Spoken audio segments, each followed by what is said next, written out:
Hey guys, we are back with another reaction video. This time I'm super excited because this is a really recent video from the live stream of the Youth Championships that took place in Russia last weekend. So I haven't even seen this video. I just kind of scrambled it up just so we could get a live reaction. So let's get stuck straight into it.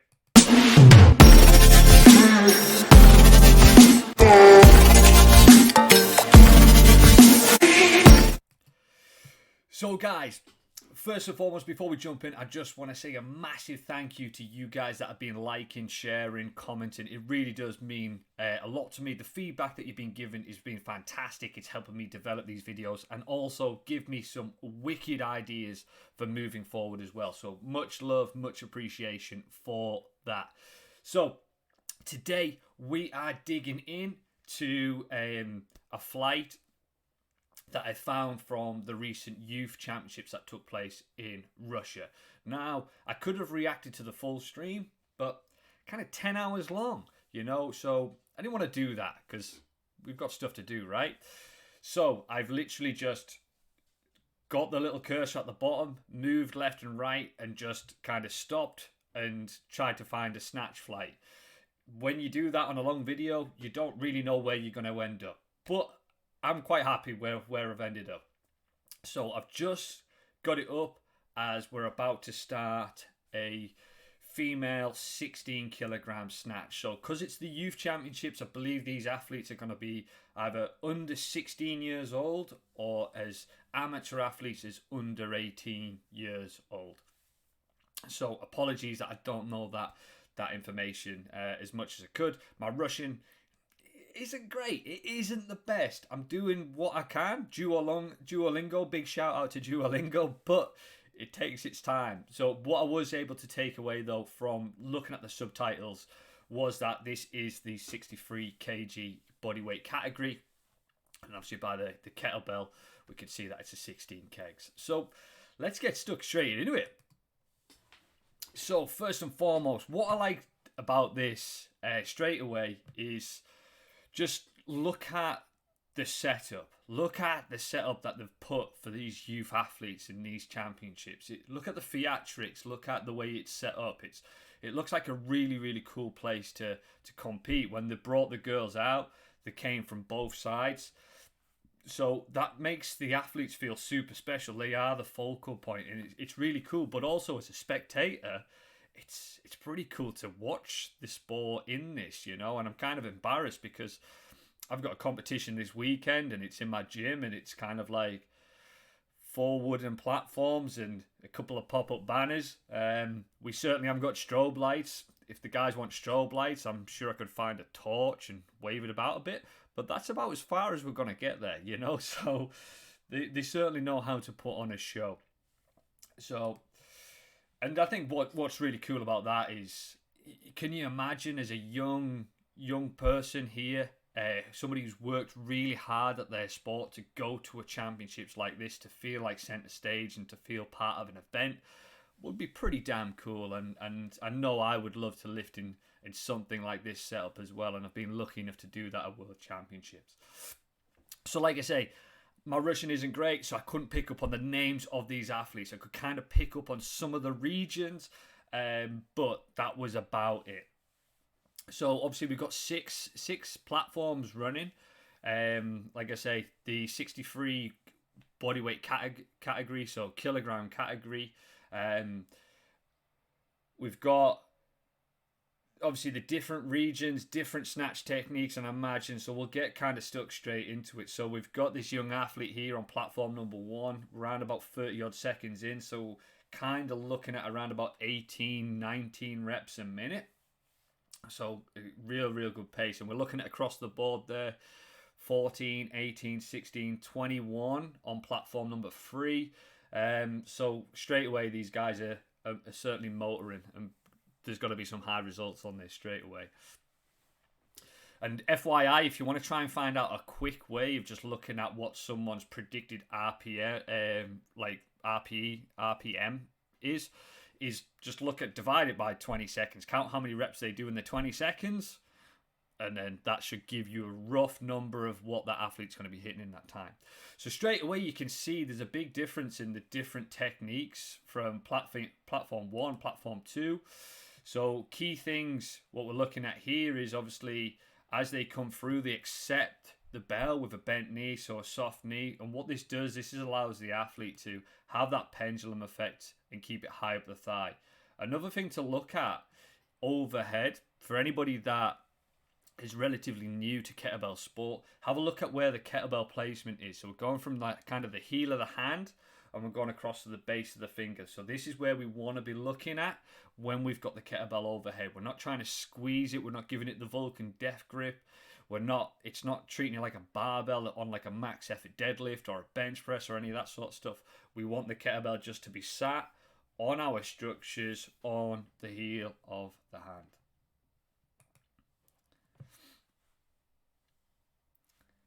And another thing to look at, and you'll see it across the board as we go through, is typically athletes who produce a real high number. It looks like the arm's doing a lot, but it's not. Look across the opposite side of the body. When you see single arm lifts, the opposite side of the body is typically doing all of the work. So for example, if you are snatching with the right hand, the left leg is the one that's applying the force down into the floor. So straight away, we've got this athlete on platform number 3. And what you notice the difference here, obviously working at a really quick pace, is just look at the bell path. So what I mean by that is look at the short distance. So this athlete here isn't really sending it really far out. And it's not like a big C. She's coming really, really shallow. And what that does is it shortens the bell path because this athlete is going at a really, really strong pace here. You're kind of looking at faster than 20 reps a minute. So she's going at a really good pace. So, but to be able to sustain that, she has to keep that bell path really relatively shallow while still sustaining that power output. So she's not chucking it far away from it. It's not really far and coming through. What she's doing is she's making sure she's just moving her body weight forward and back enough that allows the kettlebell to come down through, and then she moves back and that brings the kettlebell back up. So you can see there, it's the elbow is dropping really close to the body. It's not going far away. Elbow's close to the body, and the path of the kettlebell is very, very shallow. This is a real strong lifter. Be interested to see how they progress when they get onto the 24s, if they can maintain that same technique, because sometimes what you can do with a lighter weight is something that you cannot replicate with a heavier weight. So you probably feel that when you do lighter work compared to heavy work. Compared to this lifter, a little bit of a longer bell path. You can see she's coming through. There's a bit more of a backswing. This might be something to do with either leg length, her technique, or she might just be lighter in body weight, which is all has that impact. But can you see how she's working 3 minutes? We're at coming up to 60 reps now. So this is kind of less than 20 reps a minute. And it's the fact that the bell path is so large compared to what we saw on platform number 3. So this is the key thing here when you're looking at snatch repetitions and the pace that you want to go. You've got to lift what is optimal to you. So if you're going at a slower pace, you can afford to have a bit more of a longer bell path. If that's what you feel like you can move your body weight back and get that around and relax, then that's going to be the right one for you. Slightly different technique here in terms of if we just pause it here on the backswing. So the backswing, there's less of a pendulum, and we can kind of see that they're kind of not straightening the knees at the back. It's kind of like a hip, more of a hip hinge type snatch. And obviously what we've got here is we've got a big rotation. So look at how this knee comes in. The shoulders rolling. I'm not sure if she's looking at next door's platform or if this is her technique, but it's kind of that recoil effect. So she's like screwing in to then release, screw in to then release, screw in to then release. Okay. Platform number 3, we had a little bit more of a linear approach in terms of it was a bit more forward and back and just pull, pull. This one's a bit more of a overemphasized screw, which when we load and then we explode kind of thing. So imagine getting like a sponge, wringing it out with water, and if you let go of it, what does it do? It uncoils. It's kind of that sort of principle. If that makes any sense at all, let me know in the comment section, because I've just kind of listened to it out loud, and I don't think it does. So there you go. So let's have a look. So she was just looking at the platform next to her, looking at the repetitions, but you can see on the knee the way that's really rotating in and buckling in, and what that's allowing is allowing a bit more of a rotation through the hips.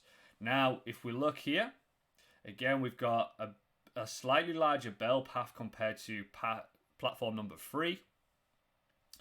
And there's pushing into the floor, but less of a stab. And see how the speed of the kettlebell stays relatively consistent. The acceleration pull isn't as aggressive, and it's kind of just working with the body. Bit more of a consistent pull right the way through. The arm swing isn't as pronounced, so you can see how the athlete's arm swing's coming through, but it's coming out wide. If we look at platform number 3, see how as that comes through, it's a little bit closer to the body. Now, everybody's got their own kind of preference, and what you've got to think of is that spare arm, what is it doing? It's giving you extra momentum on that pull. If you were going to do a big broad jump, like jump as far forward as you can, you're not going to leave your hands behind you, and you're not going to leave them by your side. You're going to chuck them arms forward. That'll give you a bit of extra momentum. Okay, so we're coming up to kind of just over 5 minutes now. 100, 104, 120, 96, 103, 97. So we can probably safely assume that platform number 3 is going at an absolute wicked pace here. And you can kind of see, look at the bell path here. Look at platform number 3 compared to everybody else.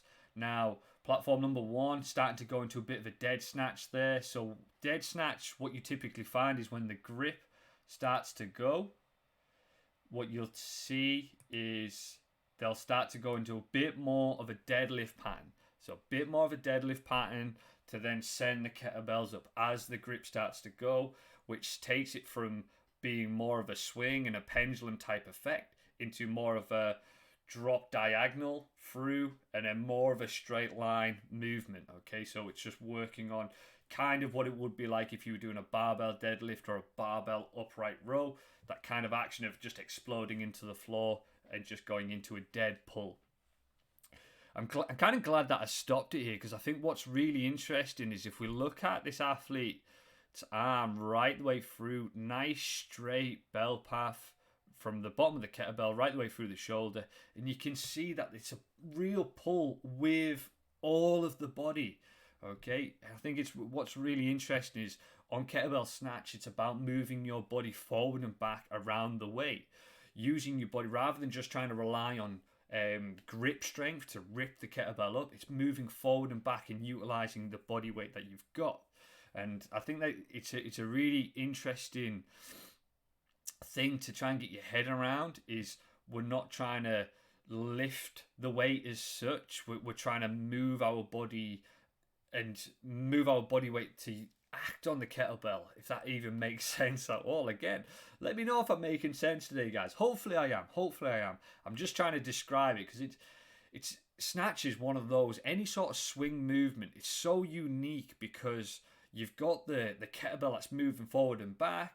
You've got your brain that's telling you to lift it up, when actually, if we think about it, we want the kettlebell to go up. So we've got to push force back and down and leaning back, because then that's going to give it the shallow bell path. There's lots of little nuances to get around when it comes to snatch, and that's why a lot of people find it frustrating in the beginning. So look at that acceleration pull. Look at how the body is coming back. It's not just straight up and down like a front raise. It is shifting the body. Now you're seeing here these yellow cards. If you've not seen them before, what the judge is looking for, the judge is looking for definite fixation. This athlete on platform number 3 is a really, really strong lifter, and she could probably lift a lot faster than what her result is showing now. But the fact is, the judge wants to maintain the standard of having fixation. And because she is moving so fast, it's easy to think, right, I'm still, but the judge needs to see it and give that, right, no, that is a definitive pause, then we go again. And typically what you'll do is you'll get a yellow card if you start to accelerate, or if the judge isn't happy with what your lifting is, and then you'll get into no counts, etc., etc. So he's holding the card up, giving that feedback, and obviously she's just looking at her timer just to make sure that it's moving. Okay, if you end up in a situation, and I tell this to my athletes, if you end up in a situation where your judge doesn't speak the language that you speak, and they're kind of waving a card or waving the hand at you and stuff like that, it's quite kind of hard because they can't tell you what they're looking for. And if your coach can't shout at you or isn't giving you the instructions you need, then sometimes it's just worth slowing down, look at the timer, wait for the count to go on, then lift. Wait for the count, then lift. It does chuck you off your game. It isn't something that is enjoyable to get that feedback from the judge, but it will save you a load of no counts and potentially a stop set, which is one of the worst things in the world. You know, you've trained so hard and you get a stop set, that just sucks. So make sure that you do develop that bit of a relationship with your judge to ensure that you know what they are looking for, and you should kind of know the standards before you go into a high level competition. You should know what a clean rep looks like, and then you should try and maintain an understanding with you and the judge as you are lifting. Easier said than done. A lot of contention about judging and it being inconsistent and stuff like that. But what I would say is sometimes always prepare for worst case scenario. If you can lift in worst case scenario, if that doesn't happen, you are already one step ahead of the game. If you get in the habit of doing gym reps, which allow them just to shake around, and you don't practice that, and you get no reps in competition, and you don't know how to fix it or don't know how to improve, it's going to be a very incredibly frustrating 10 minutes for you. And I've seen it happen to many a lifter. It happened to a few of my guys last year in Poland when I wasn't there. You could see they were getting incredibly frustrated. I was watching through a live stream on YouTube, and I'll share that story with you one day, but not now. So we've still got the athlete looking really relaxed on number 4, and you can see how it's still a really long bell path. Really relaxed, really fluid, okay? And you can see how this is totally reliant on just complete body weight. You've got some athletes that can use body weight and power. You've got some athletes that can use power and just really rag the kettlebell up all the time. And then you've got athletes who don't really have the power, but they've got the understanding on how to use their body weight. So over 7 minutes now coming in. We've got 144, 142, 162, 128, 140, 131. So this is a really competitive platform, especially for second and third place. We've got some real good competition here right across. Over 7 minutes in, and everybody's already hitting over that. Now you can see this athlete here on platform number 1 starting to get a bit fatigued, but the technique is a bit more of a power one. So do you remember when I was talking just briefly before about people using body weight and using power? So we can kind of see there's a lot of power going through in terms of ripping the kettlebell back up compared to what you'd have on platform number 4, 5 and 6 in terms of the way they're using their body weight. So kind of chucking it out away from them and then pull back up. So you can see the key thing to look for is, if you want to know the difference between somebody who's pulling it back up and somebody who's using a body weight, is literally looking at what trajectory is happening and the acceleration of the kettlebell. So does it change speed? Okay, somebody who's ripping it up from the back, what you'll typically find is a kettlebell will go to a dead spot and then they'll rip it up, and that's kind of what you go in the power. Whereas what you've got some guys who are just using the body weight, it's a bit more of a consistent. And we've lost platform number 2 there. Obviously, she was gone into a dead snatch and grip's kind of gone there. Platform number 3, she's still motoring on, and see how the elbow pulls really close to the body. So we're at this point now where it's getting really, really tough. Forearms start to pump, really start to fatigue. I think what's interesting is as athletes start to fatigue, look at how low some of the kettlebells come. So they start off really high in the thigh. As they get fatigued, they start catching a little bit lower, and the grip starts to take the kettlebell down lower and lower, which then means they have to dead pull, dead snatch it, kind of what you've got on platform number 4 now as we're watching it. So the athlete there's really having to work hard to pull it up. So look here, the kettlebells just stay in one consistent speed. So the wait for it, dead pause, then pull back up. Platforms 5 and 6, kind of very similar techniques, and it looks like they're from the same region, so you would kind of expect it, just from the kind of uniform that they're wearing. Platform number 2, still going really, really strong there. Platform number 1, look at how the kettlebell goes to a dead spot, and then it's a kind of a pull up. So dead, pull. Now obviously I know the forearm's starting to fatigue here, so she's going into a dead snatch. But that's the thing with a bit of a power athlete who's able to really muscle it and pull it up. What you typically find is the kettlebell will go to a dead spot, then it'll have a quick acceleration. Look at platform number 3, they hit the 10 minutes, 22 reps a minute for that time. Amazing, amazing lifting there. That was really, really cool to watch. It was awesome. I would try and slow it down and go to certain parts of the video, but because it's so long, what looks like you can move it like a tiny bit on the bar on the bottom of the YouTube video, you end up going back like 20 minutes or something. So like I say, I'm not going to sort of skip that bit there, but let's have a little look there. We got 205 on platform 1, 158 on platform 2, 222 on platform 3, and she was capable of more. Just on this day, the judge wanted to make sure that they had that fixation. Rightly so, as long as the judging was consistent across the board. 159, 200, 187, and platform athlete on platform number 6. Typically how I look at the end of every single snatch, I feel like my heart and lungs are about to explode on that. So guys, that was really, really cool. I enjoyed that.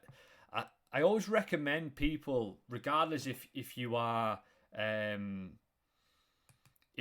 just an adult lifter, somebody's getting into the sport, always go back and look at like youth championships, because 1, you're looking at the future of the sport, but 2, because most of these athletes haven't developed kind of raw strength and they haven't reached their kind of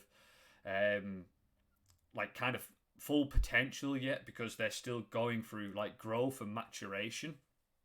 What you typically find is for them to lift, they really have to be sound with their technique, because they can't just muscle it up. They can't just kind of power through in certain situations. They kind of have to use their body weight, and they're still figuring it out of where they are. And you've got to think, for youth athletes, they go to bed and then wake up like a foot taller. So like their mechanics is really interesting to watch. So you'll always learn a lot from watching kind of youth athletes on how they manipulate their body to get the most out of the lifting. So guys, that was a snatch reaction video from the 2023. So last weekend's youth championships that took place in Tomsk. So 16 kilo snatch, female, 63 kg bodyweight category. That was really, really cool to watch, because I've got some young female athletes in my gym that are lifting 12s, 16s, and they'll be heading into these categories in the coming years. So it's really cool to see the standards. And when you say to your athletes, I want you to go at 20 reps a minute, 30 reps a minute is a bit too fast. 20 reps a minute up to that. It's good to educate them on saying, well, listen, this is the pace that your competitors are going at. So training at that pace gets you used to being at the top level, at the top dining table, competing with the best in the world. So train how you want to compete. Okay, guys. So really enjoyed that. Again, much love for everybody that's been reacting to joining in with the reaction videos, giving me some feedback. If you like this one, make sure that you do give it a like, give it a share, make sure you give some comments and give some love in there as well. But until next time, guys, have a great one. I've loved it, and we'll be back again next week with another kettlebell reaction video.